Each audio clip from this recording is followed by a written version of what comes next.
수요일 새벽 함께 하셔서 감사합니다. 사도신경으로 신앙 고백 같이 드리겠습니다. 나는 전능하신 아버지 하나님 천지의 창조주를 믿습니다. 나는 그의 유일하신 아들 우리 주 예수 그리스도를 믿습니다.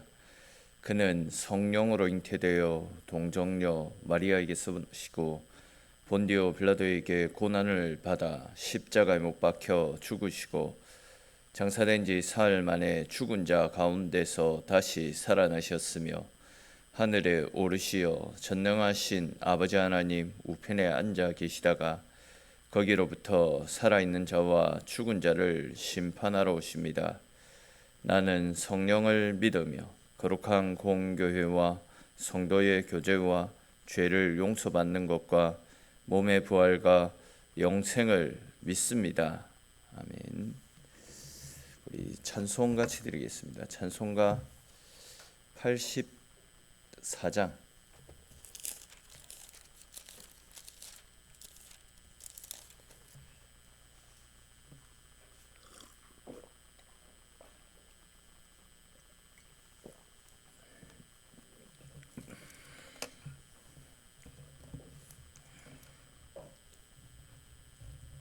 84장 같이 찬송 드리겠습니다.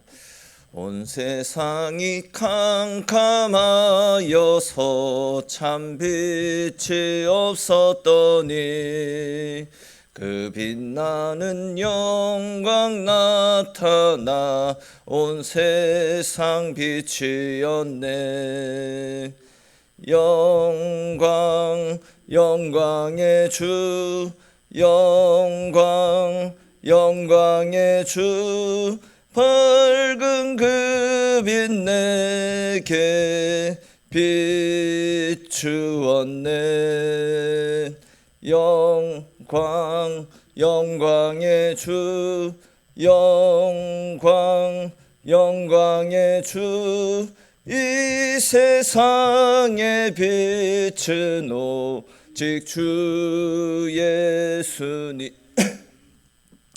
말씀 믿는 사람은 그 마음이 시원하고 주 명령을 행하는 자 그 길이 환하겠네. 영광 영광의 주 영광 영광의 주 밝은 그 빛 내게 비추었네. 영광 영광의 주 영광 영광의 주 이 세상의 빛은 오직 주 예수님. 제 가운데 사는 사람은 그 눈이 어두워도 그 눈이 밝아지네. 영광 영광의 주 영광 영광의 주 밝은 그 빛 내게 비추었네. 영광 영광의 주 영광 영광의 주 이 세상의 빛은 오직 주. 아멘. 오늘 함께 나눌 말씀 같이 보겠습니다. 오늘 말씀은 로마서 13장에 있는 말씀입니다. 로마서 13장 1절에서 7절까지 말씀입니다.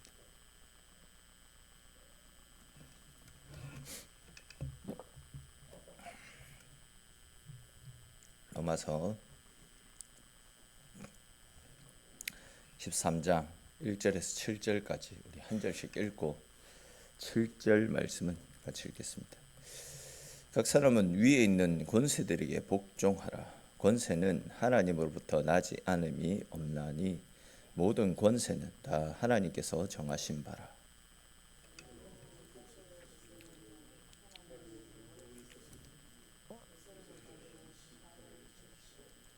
다스리는 자들은 선한 일에 대하여 두려움이 되지 않고 악한 일에 대하여 되나니 내가 권세를 두려워하지 아니하려느냐. 선을 행하라.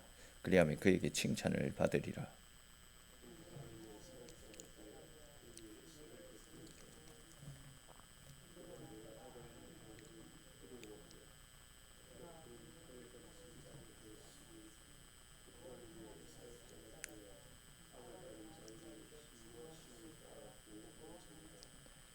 그러므로 복종하지 아니할 수 없으니 진노 때문에 할 것이 아니라 양심을 따라 할 것이라.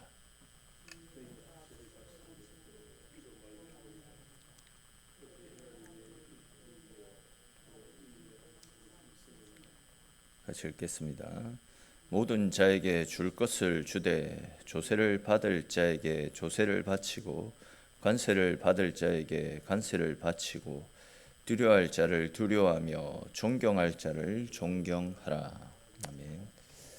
오늘 본문 말씀에서는 우리 그리스도인들이 국가와 또 국가 권력에 대해서 어떻게 따르고 순응해야 되는지에 대한, 즉 권력에 대한 우리 그리스도인들의 태도가 어떠해야 되는지를 가르쳐주고 있는데, 그와 관련해서 조금 더 자세히 살펴보겠습니다.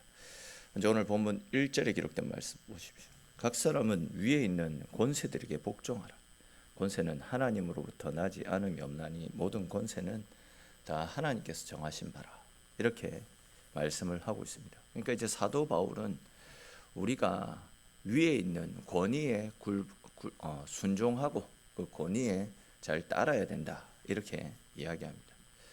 솔직히 이제 뭐 다들 그럴 것 같다 싶습니다. 솔직히 내 어떤 정치적인 상황에 따라서 이 말씀이 거북하게도 들릴 수 있지 않겠나, 이런 생각이 많이 듭니다. 뭐 좋은 지도자라면 기꺼이 따르고 순종할 수 있겠죠. 좋은 지도자라면 뭐 목숨까지 걸고 그를 따르고 추종할 수 있을 것입니다. 그러나 이제 권위주의로 가득 차 있고 지배욕이 강한 독재적인 지도자들에게는 순종하고 싶지 않고 굴복하고 싶지 않은 것이 사람들의 마음인 것 같다 싶습니다. 근데 이제 본문에서는 내 위에 있는 권위자에게 순종하라, 그렇게 이야기합니다. 근데 우리가 그렇게 권위자에게 순종해야 되는, 권세자들에게 순종해야 되는 이유는 다른 것이 아닙니다. 그 권위가 하나님께서 주신, 하나님으로부터 그 권위가 비롯되어졌기 때문입니다. 이것이 절대적으로 성경이 우리에게 말씀하는 겁니다. 그런데 어떻습니까? 대부분의 사람들이 하나님의 말씀보다도 내 정치적인 성향을 더 앞세웁니다. 말씀이 이러함에도 불구하고 내 정치적인 성향과 내 뜻과 다르면 하나님의 말씀이고 뭐가 없습니다. 무조건 내 정치적인 성향이 갑입니다. 내하고 맞지 않으면 그 지도자는 필요 없습니다. 그 지도자에게 머리 숙일 필요 없습니다. 욕을 하고 저주를 퍼붓고, 이것이 우리의 솔직한 말씀입니다. 솔직한 우리의 모습입니다. 근데 성경에서는 그것이 아님을, 절대자, 그러니까 대통령이나 정치인들, 이 모든 것들이 하나님으로부터 비롯되어진 권력이기 때문에 하나님의 그 절대적인 주권을 순종하듯이 그 권위를 순종해야 된다. 이것이 우리를 향하신 하나님의 말씀이다라는 겁니다. 즉 이 세상에 존재하는 모든 왕, 즉 대통령을 비롯한 정치인들도 하나님이 세우신 사람이라는 거죠. 그렇기 때문에 세상 통치자의 권력을 존중하지 않으면 그것은 결국 그 사람에게 권력을 주신 하나님의 주권을 무시하고 그 주권에 대항하는 것임을 사도 바울은 분명히 이야기하고 있습니다. 사실 우리나라의 뭐 역대 대통령을 생각해 보면 솔직히 뭐 기분 좋은 일들보다도 또 가슴 아픈 일들이 훨씬 더 많이 있을 것이다 생각되어집니다. 그런데 이제 그런 분들도 전부 그 권력이 하나님으로부터 비롯되었다라는 사실을 우리는 절대 잊어서는 안 됩니다. 즉 하나님께서 세상의 권력자들을 하나님이 세우셨습니다. 다시 말해서 좋은 지도자든 나쁜 지도자든 일단 권자에 앉은 사람은 하나님의 뜻이 있어서 하나님이 세우셨다. 이것을 인정해야 된다라는 겁니다. 내 정치적 성향을 떠나서 그 권력은 하나님이 주신 권력이다. 이것이 이제 하나님을 섬기는 사람들의 믿음의 자세가 되어져야 되는 겁니다. 우리가 알고 있는 그 다윗 왕의 경우를 한번 생각을 해보십시오. 그는 이제 사울 왕의 시기로 생사가 왔다 갔다 하는 일들이 한두 번이 아니었죠. 사울 왕이 그를 죽이고자 얼마나 많은 노력을 했습니까? 근데 이제 그런 그에게 사울 왕을 죽일 수 있는 기회가 두 번이나 있었습니다. 칼을 뽑아서 목을 자를 수 있는 기회가 두 번이나 있었다라는 거죠. 근데 이제 그때마다 다윗이 무엇이라고 이야기합니까? 하나님께서 기름 부어서 세우신 종을 내가 칼을 들어 칠 수 없다. 그것은 결국 하나님의 주권에 도전하는 것이기에 내가 하나님이 세우신 종을 칠 수 없다. 이렇게 두 번씩이나 사울 왕을 살려주지 않았습니까? 즉 사울이 아무리 폭군에 또 제대로 된 왕이 아니라 할지라도, 심지어 다윗의 목숨을 노리는 악한 왕이라 할지라도 다윗은 사울을 치는 것은 사울 왕을 세우신 하나님의 주권에 도전하는 것이다. 이렇게 말하면서 사울 왕을 치지 않고 살려주었던 겁니다. 만약에 이제 백성을 사랑하고 또 정직하고 겸손한 지도자가 있다면 그런 분들에게는 뭐 우리가 굳이 존경하지 마라, 뭐 존경해라, 이렇게 우리가 이렇게 저렇게 말하지 않아도 그런 사람들에게는 자연적으로 머리가 숙여질 수밖에 없습니다. 근데 이제 무능한 지도자, 포악하고 부패한 지도자, 특별히 이제 교회를 탄압하는 지도자를 존경하라, 이렇게 말한다면 그런 사람들을 우리가 어떻게 존경할 수 있겠습니까? 그러나 이제 오늘 본문에서는 분명히 위에 있는 권위자들에게 순종하라, 이렇게 말씀하고 있습니다.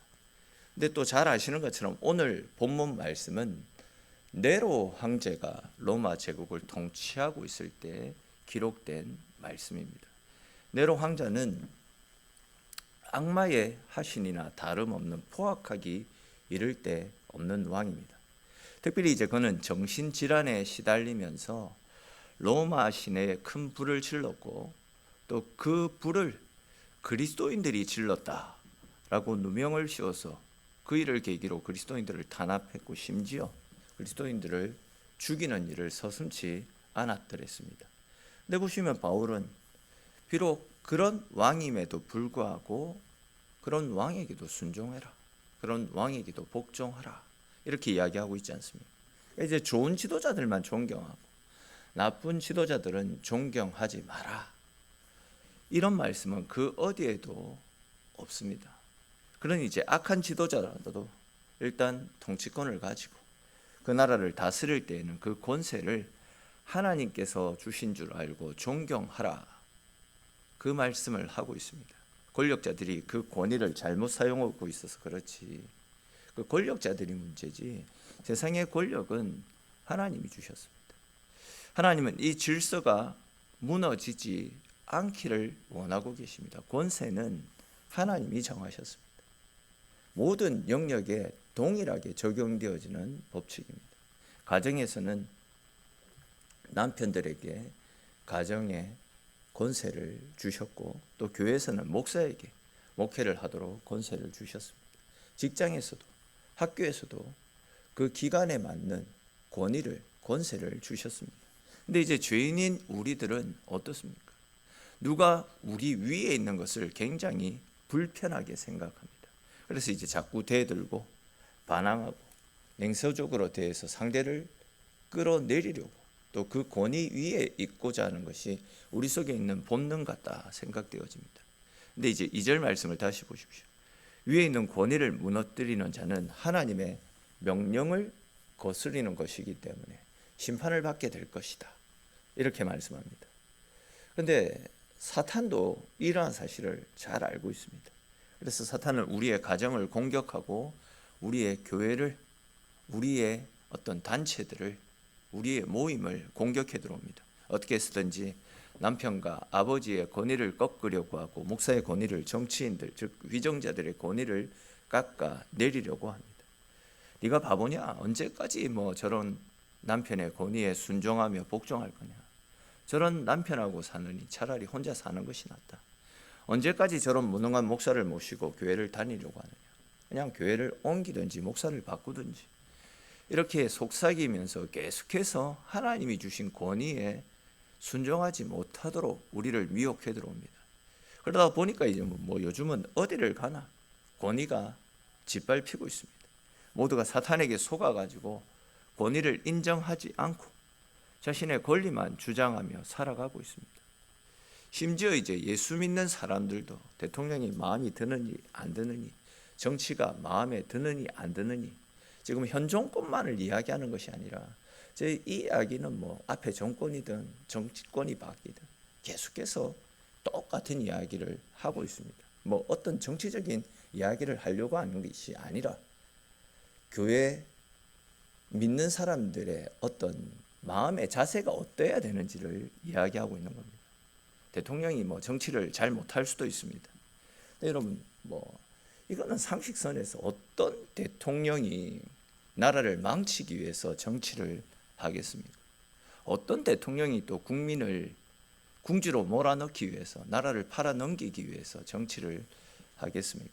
내가 생각하는 것과 다른 정치를 펼친다 하더라도 그 정권이 하나님으로부터 비롯된 정권이라는 것을 알고 우리는 그 정권을 인정하고 대통령을 위해서 기도해 줄 수 있어야 되는 겁니다.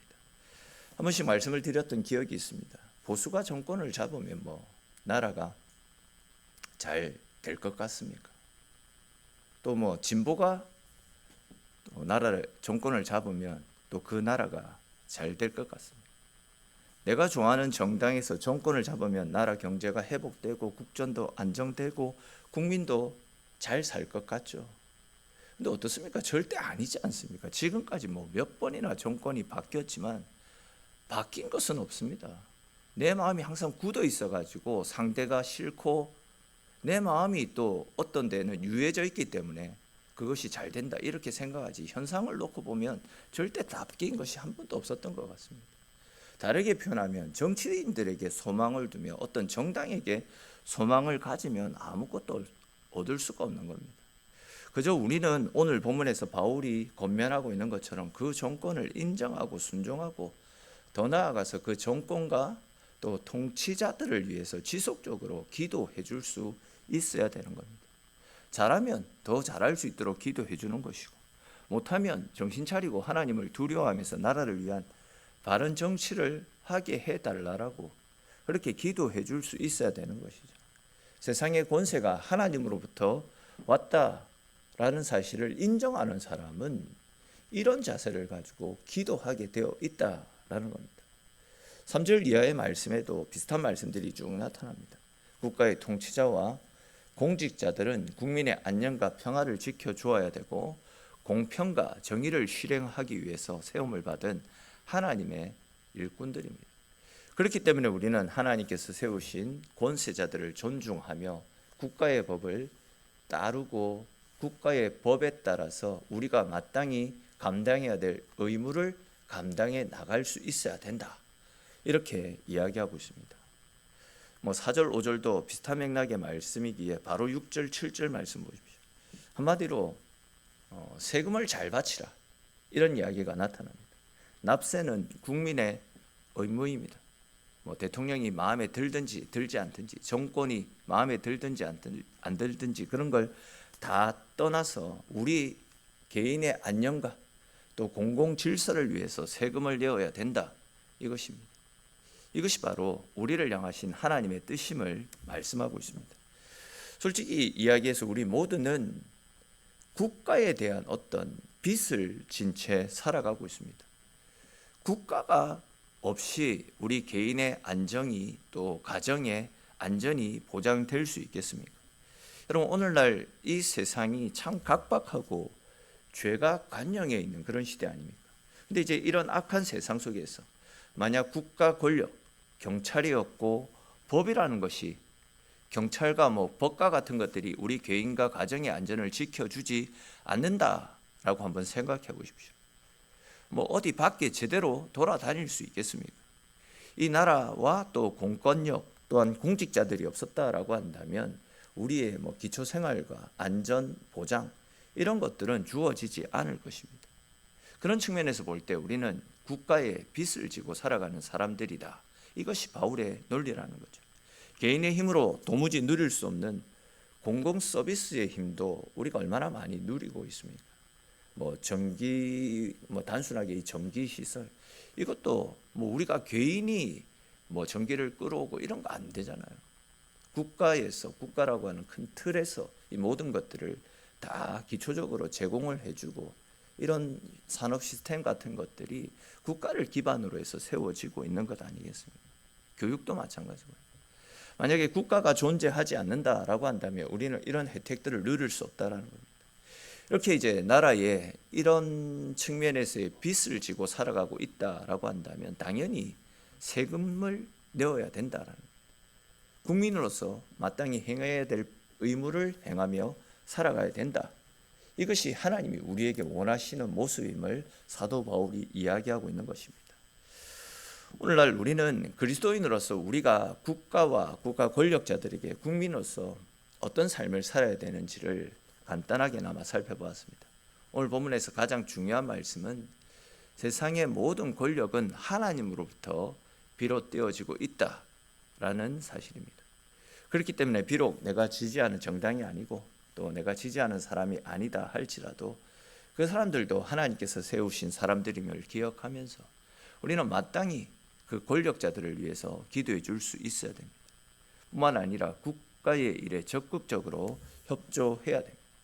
국가의 권력을 무시하는 일은 하나님의 뜻이 아니라 화평을 깨트리기 위한 사탄의 수법임을 기억하고 사탄에게 놀아나지 않도록 깨어 있어야 됩니다.